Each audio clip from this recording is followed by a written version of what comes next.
બાળમિત્રો, આજની વાર્તાનું નામ છે વહુથી ના પડાય જ કેમ. એક નાનું સરખું ગામ. ગામમાં સાસુ વહુ રહે, ખાધે પીતે સુખી, ધર્મ ધ્યાન અને પૂજાપાઠ કરે.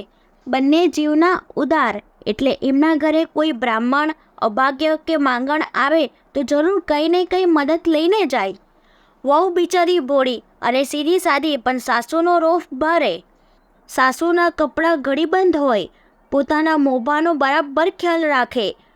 કોઈની તાકાત છે કે એને બે વેણ સંભળાવી જાય. બોલવામાં તો બહુ આકરી. આ ગામથી 4 ગાઉં દૂર બાજુના ગામમાં એક ગરીબ બ્રાહ્મણ રહે. અવારનવાર ચાલતો આ સાસુ વહુના ઘરે આવે અને ખપજોગું સીધું સામાન માંગીને લઈ જાય. સાસુ વહુ પણ તેને પ્રેમથી જે ચીજ જોઈતી હોય તે આપે.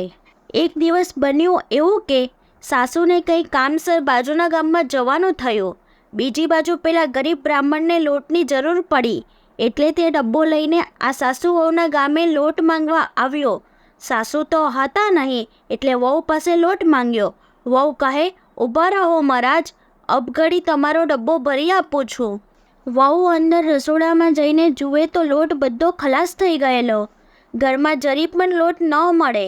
બહાર આવીને કહે, મહારાજ, લોટ તો બધો ખલાસ થઈ ગયો છે. આજે તો મળે તેમ નથી. તમે 1-2 દિવસ પછી આવો તો આપો. બ્રાહ્મણ તો નિરાશ થઈ ગયો. તેણે લોટની બહુ જરૂર હતી. એને મનમાં એવી શંકા પણ થઈ કે કદાચ વહુએ ખોટી ના પાડી હશે. સાસુ ઘરે હોત તો મને ચોક્કસ લોટ મળત. પણ એ કંઈ બોલ્યા વિના પાછો પોતાને ગામ ગયો. એ 4 ગાઉં ચાલીને પોતાના ગામ પાછો આવ્યો.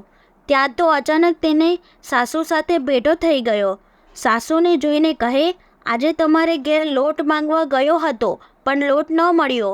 વહુ કહે છે કે ઘરમાં લોટ ખલાસ થઈ ગયો છે. આ સાંભળીને સાસુનો મિજાજ છટક્યો ને કહે, એવું તે હોય કાંઈ? ચાલો મારી સાથે. વહુ એના મનમાં સમજે છે શું? વહુથી ના પડાય જ કેમ?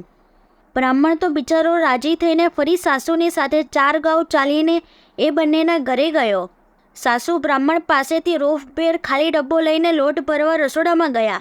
પણ જઈને જુએ તો વહુની વાત સાચી હતી. રસોડામાં જરા પણ લોટ ન હતો. પણ સાસુ એ સાસુ, લીધેલી વાત છોડે એ બીજા. બહાર આવીને કહે, આ અમારી વહુને તે કાંઈ ખબર પડે છે? સાવ નાદાન જ છે. હું બેઠી હોઉં ત્યાં સુધી વહુથી ના પડાય જ કેમ? ના પાડવાનો હક તો ફક્ત મારો જ છે. લ્યો ચાલો, હવે હું ના પાડું છું કે ઘરમાં લોટ નથી, એટલે તમને આપી શકાય તેમ નથી. બ્રાહ્મણ તો બિચારો મોં વકાસીને જોઈ જ રહ્યો.